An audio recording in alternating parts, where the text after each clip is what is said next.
TheAngryHoneyBadger. Hey everyone, it's the Angry Honey Badger here. It is time for us to take a look at another champion build video today. We will be playing as Ahri in the mid lane as our AP carry. So what we're going to do today in this video is we're going to go ahead and cover a little bit of everything you need to know about Ahri if you're looking to play her.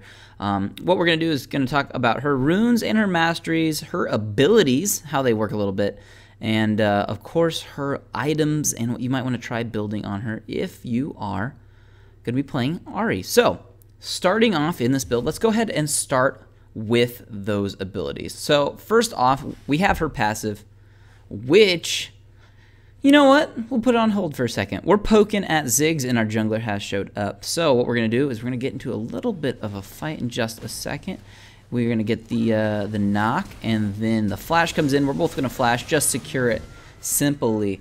And probably actually a little overkill on the double flash, but you know what? Gets us kills, gets us gold, gets us ahead in experience and gold, and then we can also shove the wave. Actually, is he going to teleport back in? No. Yeah, actually he did. Is this Ziggs running teleport? He's running teleport. Interesting.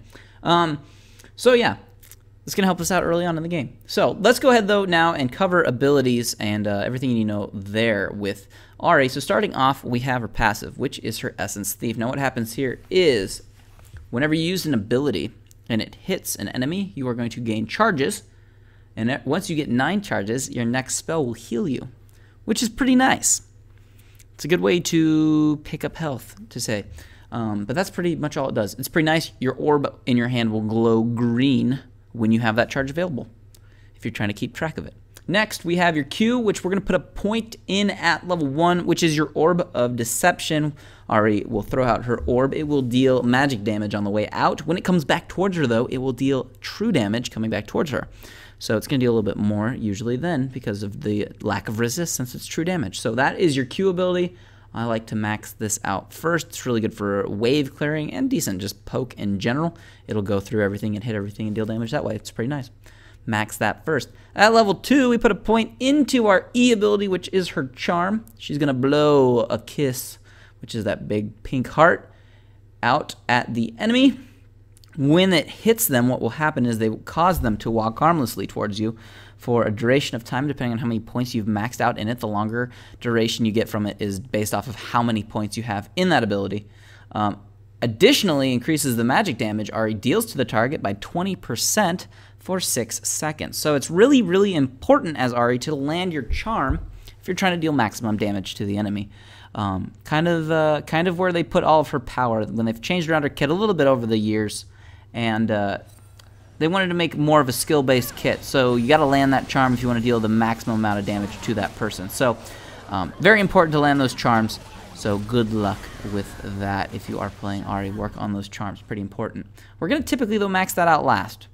At level 3, we put a point to our W ability, which is our Foxfire. Ahri releases 3 Foxfires, which after a short delay, lock, and attack nearby enemies.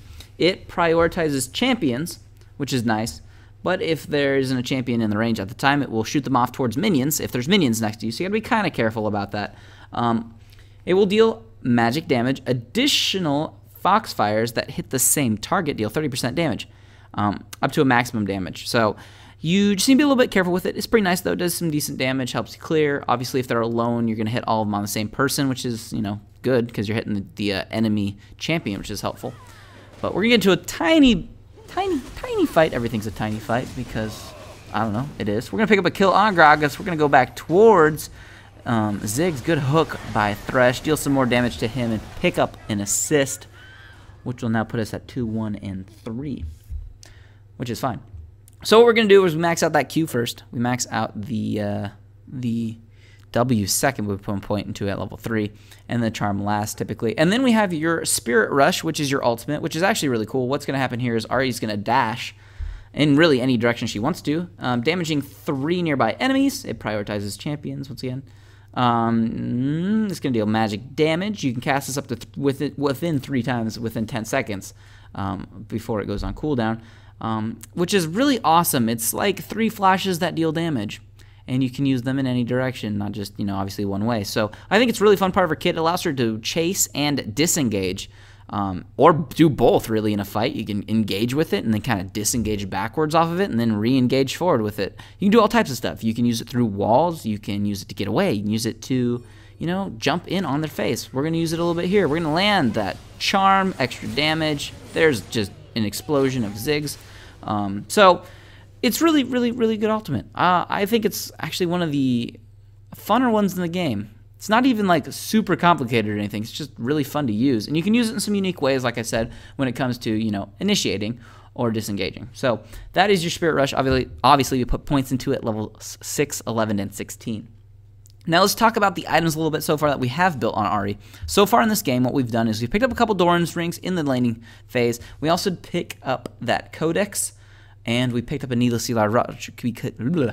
Needlessly large rod, because those two items are going to team up together to create the Deathfire Grasp, which is good for many reasons. It gives us 120 ability power, and it's going to give us some cooldown reduction, and then obviously it has the unique active on it, which will deal 15% of the target's maximum health and magic damage, and then amplifies all of our magic damage they take, and anybody actually on your team, by 20% for the next 4 seconds. So basically, you land a charm, and then you Deathfire Grasp them, which we're going to actually charm the Gragas as he comes at us. There, we're going to use our Spirit Rush to get out of turret range. Now we're going to use it to get back in range. We'll take a couple tower hits, use it one more time to pick up the kill, and just walk out. So, yeah, Spirit Rush is great, because we used it initially there as a disengagement to deal damage to him too, get out of tower range, so we'd stop, you know, taking that turret damage. Then we could re-initiate with it after we had him on the run to pick up the kill. So that's why I think it's really fun. You can use it in so many different ways. Or we could have just gone balls to the wall and went ham on him immediately. Probably still would have lived. It would have been closer though, because we did lose a little bit of life to the tower. But yeah, super fun. But that Deathfire Grasp is really nice. You're just going to basically charm them, use that Deathfire Grasp on them while they're walking towards you, and then you're just going to unleash everything on them and chase them down, pretty much just murder them off. So that is kind of what we're going for first, which is why we finished it off. We also did finish off our boots fairly early because the mobility is nice to have. Also, the magic penetration on them is just really good too, so we'll just deal a little bit of extra damage there as well. And that's what we're working with early on in the game with our abilities. Now here we're going to use Spirit Rush to go through the wall, because we're going to come over here. We told Vi to initiate on them. I was like, I'll come through the wall. We'll get this taken care of. We're going to pick up a kill on Ziggs pretty quick. Then we're going to start trying to work on the Gragas. We'll pick up an assist on him. Now, I tried to use my Deathfire in that fight, but it didn't go off. That's going to happen occasionally. But what we're going to do, actually, we're going to hang out down here for just a second in this bush. They know I'm in the bush, but he's going to try to come ward it. What's going to happen is he's going to take a charm and then a Deathfire charge, and then just hit him pretty much with a Q, and that's going to blow him up. So we'll pick up a quick kill to become dominating. I'm not going to complain, and we'll carry on, because that's what we need to do. So that is what we're going to do. Holy hell, Batman. Yes. Now we'll head back to base, pick up more items. So that's what we're doing early on with those first couple of items. Pretty important to get those sorted out. Now what we're doing here is we're going to pick up another needlessly large rod, and we'll eventually be building this shortly into the Rabadon's Deathcap to increase all of our just magic damage, our ability power, which will help us out with more damage all across all of our abilities. But let's go ahead and jump to our Masteries. Oh, actually, we'll wait 1 second. We're getting into a little bit of a fight here. Now, the rest of our team is coming in. Thresh is actually baiting this really, really well, and I kind of have them trapped on the exit. So now as they try to escape, as Vi moves in, I'm going to be able to pick up a quick double kill on Ziggs and on Gragas, and then pick up an assist on Tarek as Ziggs gets away. Although we have Zed chasing after him somewhat, but I don't think he's going to find him in time. But we'll pick up the dragon as it respawns. Very smart to pick up that objective. Everybody getting that global gold on our team, which will help us all out. So, but moving on now to those Masteries. What we're going to do with those is 2109, 21 in the offensive side of the tree. Pick up everything over there that's going to help you out with your ability power and all of its ratios and all of that. So very helpful there. And then in the utility tree, we're going to put 9 points there. You pick up that meditation at the top, get a little more mana regeneration. Obviously, try to get those blue buffs from your jungler whenever they allow it, I want to say. If you're ahead, obviously, it should be yours. But if they're greedy and you're doing terrible or something, then yeah, you might just want them to have it so you don't feed it to the other mid laner. Got to remember that. And then I like to work down towards the increased buff duration in the utility tree. So when we do have that buff, it will last longer because blue buff is going to be giving us that increased mana regeneration and that more cooldown reduction, which is very helpful on a kit like Ahri's, and really every champion benefits from cooldown reduction, so why wouldn't you want it? So very, very good to have there. Here we've almost caught them in an identical situation where we kind of have them trapped in that same area, and I'm between them and us. I'm going to move in. I actually will take a handful of damage. I do miss the charm, but we will pick up a quick triple kill, actually, before getting chased down and ignited by Riven, who's going to shut me down. But she has a little bit of damage. We have to worry about that a little bit. But we're going to deal with that later on in the game, or at least we would if it gets super late onto the game. What we can do about that, which we'll talk about in just a second. But back to those masteries, that's what we do. We do the 2109, and that's what we're going to do. Now, as for runes, what we want to do with those is we're going to take magic penetration marks, and we're going to take flat health seals, pretty strong right now, very helpful, especially on mid laners. And then we're going to take ability power per level glyphs. Then we're going to blow up the Riven. We had her charmed. There's the Deathfire Grasp, but he's going to flash. He saw it come in. He needs to get out before he gets blown up. If that orb would have hit him, that probably would have killed him. So smart move by Tark to flash out of that after the DFG hit him. But what we like, back to those runes, we do get those ability power per level glyphs, and then for the quintessences, we pick up the flat AP ones. So at level 1 with the Dorans ring, you're gonna typically have about 40 ability power, which is pretty good.